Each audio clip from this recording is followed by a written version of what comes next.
नमस्कार दिल्ली, आप देख रहे हैं दिल्ली क्राइम मोर्चा। जिस तरह से दिल्ली के अंदर इन दिनों एक मुद्दा चल रहा है कि 11 डेयरियों को एमसीडी की तरफ से लगातार इस तरह के नोटिस दिए जा रहे हैं जिससे कि उनके मकानों को तोड़ा जाए। तो कहीं ना कहीं अब ये मुद्दा जो है नेशनलाइज होता हुआ जा रहा है। पूरे राष्ट्र के अंदर जो लोग हैं, जो किसान यूनियन है, वो लोग लगातार साथ नजर आ रहे हैं किसानों के। तो हमारे साथ इस वक्त भारतीय किसान यूनियन मंच के जो राष्ट्रीय अध्यक्ष है हमारे साथ मौजूद है और उनकी क्या डिमांड है, उनकी क्या योजनाएं हैं किसानों को लेकर, उन सारी चीजों पर आज हम बात करते हैं। सर पहले तो बहुत स्वागत है आपका दिल्ली क्राइम मोर्चा को। धन्यवाद। क्या नाम हुआ सर? सुधीर चौहान नाम है मेरा, भारतीय किसान यूनियन मंच में राष्ट्रीय अध्यक्ष। सर आज जो आप गढ़ोरा दिल्ली के महापंचायत में आए हैं, यहाँ पर क्या क्या चीजें निकल कर आ रही हैं और आपकी जो मंच है उनकी क्या क्या योजनाएं हैं इन किसानों की?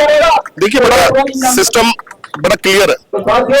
देश में जो भी पॉलिसी बनती है या विधायिका जो होती है वो उन पॉलिसियों को बनाने के लिए होती है जो आम जनमानस के जीवन में परिवर्तन ला सके। आप विधानसभाएं, लोकसभाएं जो बैठती है ये पॉलिसी बनाने के लिए बैठती है, वो विधायिका है। वो अमेंडमेंट के लिए बैठती है, कुछ गलत हो गया उसको ठीक करने के लिए बैठा जाता है।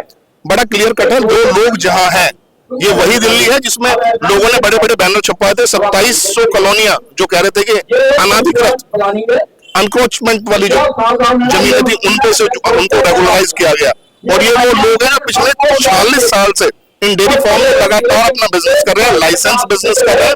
तो अब ऐसी कौन सी चीजें हैं जो इनको आप दोबारा किसको देना चाहते हैं? जो रिसोर्स इस टुकड़े पे देश में जो आदमी बैठा हुआ है वो उसका रिसोर्स होता है। आप लोगों को विस्थापित ना करें। पहले हम दूर से सोचते कि नक्सलवाद क्या है, हमें लग रहा है कि कहीं ना कहीं लोगों के रिसोर्स को छीनना, उनसे जबरदस्ती करना वही नक्सलवाद है। और उन्होंने ऐसी सोच आज दिल्ली गवर्नमेंट को भी बोलूंगा, क्योंकि ये एमसीडी का अफेयर है। कोर्ट ने क्लियर बोला है कि एमसीडी ट्रिब्यूनल में आपको जाना पड़ेगा। एमसीडी में भी आम आदमी पार्टी की सरकार है, दिल्ली में भी आम आदमी की पार्टी की सरकार है। भोपाल राय जो पशुपालन मंत्री है उनसे भी मीटिंग हुई थी, संजय सिंह जी के यहाँ पे गए थे। अगर आप जनता के हितैषी और पशुपालकों के हितैषी हैं तो आप उस पॉलिसी को बनाएं और एलजी की टेबल पे भेजें। अभी कितने बड़ी संख्या में आप लोग साथ में जुटेंगे? जिस तरह से बलसवा में आंदोलन हुआ था वहां पर कोई मंच, किसान का यूनियन का मंच इस तरह से दिखाई नहीं दिया था, लेकिन अब जिस तरह से गढ़ोरा में महापंचायत हुई वहां पर आप लोग एकजुट आए, तो आगे किस तरह की योजना है? देखिए, हम वहां भी पहुंचे थे क्योंकि वो बड़ा हमें लेट इंटीमेशन आई थी। हम वहां भी पहुंचे थे और वहां भी उस दिन स्पष्ट रूप से बोल दिया गया था। और अगर जरूरत पड़ी, दिल्ली चारों तरफ उन राज्यों से घिरी हुई है जहां पर कृषि वाले उत्पाद वाले लोग हैं, कृषक लोग हैं। चाहे हरियाणा की बात कर लो, आप अगर संगू बॉर्डर को पार करोगे तो आप वो सारा हरियाणा वहां से शुरू होता है। आप इधर यूपी की बात कर लो, तो ऐसा नहीं है। अगर परेशानी आएगी किसानों पे तो हम शांत नहीं बैठने वाले। और दूसरी बात, दिल्ली में एक और चीज है, दिल्ली में सारे लोग विस्थापित लोग हैं, वो कहीं से आए हुए लोग हैं। मूल लोगों को अगर छोड़ दिया जाए तो ज्यादातर लोग वो निवास करते हैं जो पूरे भारत से यहाँ पे आए हैं। कहीं ना कहीं हमारे इनके साथ सोशल कनेक्शंस भी हैं, ये हमारे ही लोग हैं, हमारी ही बातें। अगर कुछ गलत होगा तो सब पे इम्पैक्ट जाएगा। और भारतीय किसान यूनियन मंच 7 राज्यों में चलता है, 15 जिलों में चलता है। और हमारी पूरी कार्यकारिणी जो है, चाहे लीगल के तरीके से देखा जाए, चाहे अपने मंच में धरना प्रदर्शन के तरीके से देखा जाए, हम सक्षम है लोगों से बात करने में, विधायिका से बात करने में और चीजों को सीक्वेंसली अप ले जाने में। जो पटल जिस पटल पे बात रखी जानी चाहिए, जहां से हमारा समाधान होना चाहिए, हम वहां पे इनको लेके जाएंगे और किसी को नहीं छोड़ने वाले। अगर किसानों को कोई परेशानी आई तो क्या कोई बहुत बड़ा आंदोलन का संकेत दे रहे हैं आप लोग कि पूरी दिल्ली के अंदर आप लोग आंदोलन करने वाले हैं? देखो, सर्वाइवल फॉर द फिटेस्ट है जी। सर्वाइवल फॉर द फिटेस्ट होता ही केवल इसलिए है, अगर कोई आदमी आके हमें छेड़ा, हमने सरकार को छोड़ी छुड़ा के हम आंदोलन करेंगे। मुद्दा सरकार ने पैदा करा ना। एनजीओ, बहुत सारे काम है जो एनजीओ, इतने बच्चे हैं जो अशिक्षित बच्चे घूमते हैं। कितना आदमी है जो भूखे पेट सोता है? आप कहते हैं 80 करोड़ लोगों को हम राशन दे रहे हैं, तो कितने लोग ऐसे होंगे जो गरीबी रेखा से नीचे? कितने लोग ऐसे होंगे जो अशिक्षित है? क्या एनजीओ का यही काम है? वो सरकार से वो क्वेश्चनर क्यों नहीं करता? वो क्यों डेटा नहीं मांगता? वो सांख्यिकी विभाग से क्यों नहीं पूछता कि कितने लोगों की, कितने किसानों ने आत्महत्या करी है? कितने बच्चे अभी स्कूल नहीं जा पा रहे हैं? जो प्राइमरी स्कूलों में शिक्षा के नाम पर इन्होंने जो, मैं दिल्ली की बात नहीं कर रहा, मैं बात कर रहा हूँ उत्तर प्रदेश की बात करूँ या इधर की और प्रदेशों की बात करूँ, तो ये इनको समझना चाहिए। कॉन्क्रीट काम करें और पढ़े लिखे लोगों से, जो एनजीओ चलाते हैं उनसे एक अपेक्षा है, आप केवल बजट खाने की मशीन ना बने। एनजीओ क्या होता है? ये छुट्टा गाय की बात करते हैं। छुट्टा गाय में गायों के संरक्षण के लिए हजारों गौशालों का जो दान जाता है सरकार द्वारा, उसको कौन लेके जा रहा है? ये किसानों ने क्लियर बोल दिया, जो छुट्टी हुई गाय है आप उसको जब्त कर लीजिए और उसमें 50,000 की पेनल्टी मारिए या उसको आप वापस ही मत कीजिए। इनके पशु छुट्टा पशु नहीं है, ये अपने एक प्रॉपर शेल्टर बनाकर, पूरी व्यवस्था बनाकर उनको अपने बच्चों की तरह रखते हैं। अगर एक भैंस को कोई पाल के दिखा देना, कोई जज तो हम उसका नाम बदल लें, हम अपना नाम बदलवा लें, भैंस को बच्चे की तरह पालते हैं, उसको खिलाते पिलाते जब शाम को उसका दूध निकालने जाते हैं। तो ये जो इकोसिस्टम है, जो व्यवस्था है, और अपने आप ही रोजगार जनरेशन का जो तरीका है, सरकार से रोजगार भी नहीं मांग रहे, वहीं से रोजगार लेते हैं, वहीं से पैसा कमा रहे हैं, अपने बच्चों का पालन पोषण कर रहे हैं। तो ऐसे मुद्दों को सरकार ने उठाया, आंदोलन सरकार करवाती है, तो बाद में क्या बोलेंगे, ताकतें आ गई हैं, खालिस्तानी आ गए हैं, पाकिस्तानी आ गए हैं, किसान आ गए, राजनीति करने लोग आ गए। अगर इतने अच्छे हो तो क्यों राजनीति करवा रहे हो?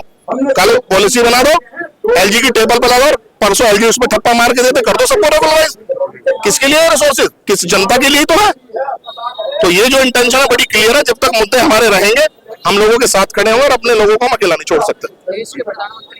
और एक और चीज मैं आपको बता दूं, प्रधानमंत्री जी केवल अब की बार भी अन्नदाता और महिला और युवा की बात करें, भाई युवा को आप युवा ही रखेंगे क्या? उसको कुछ काम नहीं करने देंगे?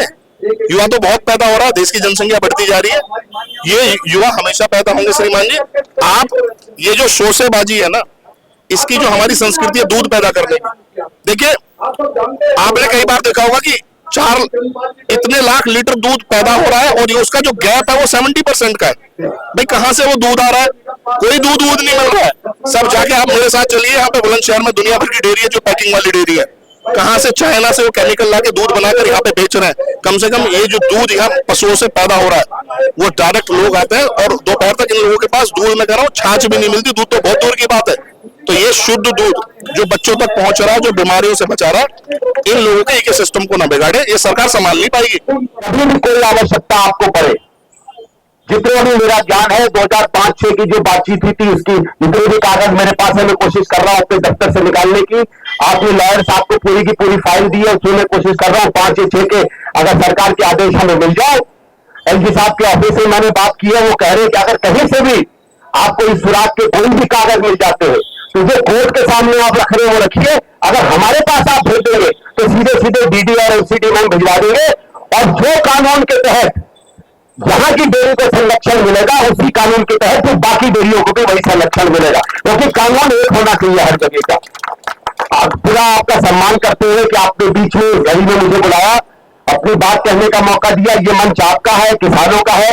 और आखिर शुरू में भाई साहब ने कहा था कि हम किसान यहाँ अपने किसान भाइयों के लिए आए हैं।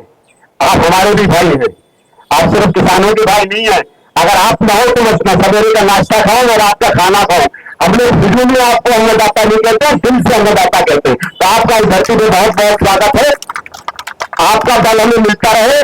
ये दिल्ली भले राजधानी सबकी है, लेकिन बनी है आप सबके परिश्रम से, आप सबकी मेहनत से, आप सबके प्यार से। पुनः आपसे कहूंगा अगले 2-3 दिन हमारे महत्वपूर्ण है, लेकिन ये भी कहूंगा और मैंने ये देखा भी है कि दिल्ली में जब भी गांव पड़ा है और दिल्ली की जनता एकत्रित होकर एक हुई है तो हम लोगों ने रास्ता निकाला है। हमारे कुछ यहाँ मीडिया के मित्र आए हैं, मैं आप सबका बहुत बहुत स्वागत करता हूं। लेकिन एक चीज मेरे मन में बहुत निराशा करती है। आपको याद होगा जब सीलिंग का काम चल रहा था और वो पता नहीं कौन सी वो महरोली रोड थी जिसमें लाखों करोड़ों के शोरूम टूट रहे थे, जिसमें 50-50 हजार रुपए की साड़ियों के बड़े बड़े शोरूम टूट रहे थे जो रईस पहनते थे। तो सारे हमारे चैनल पहुंचते थे कि आशियाने टूट रहे हैं, दिल्ली टूटती हुई दिख रही है। पता नहीं गरीबों के घर में भी आशियाने क्यों नहीं टूटते दिखते, मुझे समझ में नहीं आता है। आप अपने मित्रों से कहिएगा, आपका तो मैं सलाम करता हूं कि आप इन गरीबों के बीच में इनका दर्द हो सकता है, इनका दर्द रिपोर्ट करने से आपको इश्तहार भी ना मिले। हो सकता है कल को अमूल के या मदर डेयरी के इश्तहार बंद हो जाए, फिर भी हिम्मत करके आप खड़े होने कहता हूं उनके लिए तालियां जरूर बताइए। लेकिन उनके लिए जिन्होंने दिल्ली के लिए कराहा किया है, एक बार यहां भी आ जाओ। क्या मालूम आज आपका घर इस कॉलोनी में नहीं है, कर जिस कॉलोनी में आपका घर हो अगर बुलडोजर की राह उस कॉलोनी पे होंगे, तब भी याद रखिएगा लड़ने के लिए तो आपके पास ये लोग आए और ये बुझाने के आप हमारे समय खड़े नहीं थे, क्योंकि ये हमेशा दिल्ली के लिए खड़े रहेंगे। अब मैं पुनः सबका धन्यवाद करता हूं, आशा करता हूं कि हम इस मुसीबत से जल्दी निकलेंगे और पूरे यहां बुलाने के लिए बहुत बहुत धन्यवाद। जय हिंद, जय भारत।